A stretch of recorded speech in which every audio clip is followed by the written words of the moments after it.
All right, where we left off, we were talking about the weakness of the Articles of Confederation. It's very weak and ineffective. However, the states did approve it. Official approval, the term for that is ratification. Maryland held out because of some issues with their western lands and disputes that they had. But everyone ratified it by 1781, and the Articles of Confederation became our first government of the United States. Lots of problems, mainly involving not being able to raise taxes, not having enough money, and not having enough power to keep the states together. Overall, as we discussed previously, the Articles of Confederation is far too weak. But the Articles of Confederation, the national government, did produce a very effective way of dealing with the Northwest Territory, which is Ohio, the modern states of Ohio, Indiana, Illinois, Michigan, and Wisconsin, and part of Minnesota. They decided not to allow the eastern states to have this land, and that they would create new territories and eventually new states with it.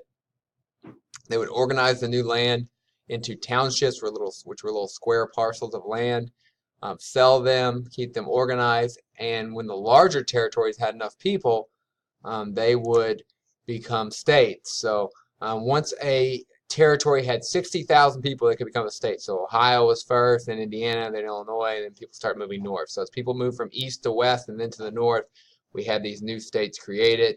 And this worked out very well. Slavery was banned in these new territories, which was a positive step. They set up in the townships land for schools, which is another positive step. And they listed the rights that people would have protected in these territories, which was positive as well. So overall, the Northwest Territory and the laws that made it were pretty effective. And that's what we just discussed.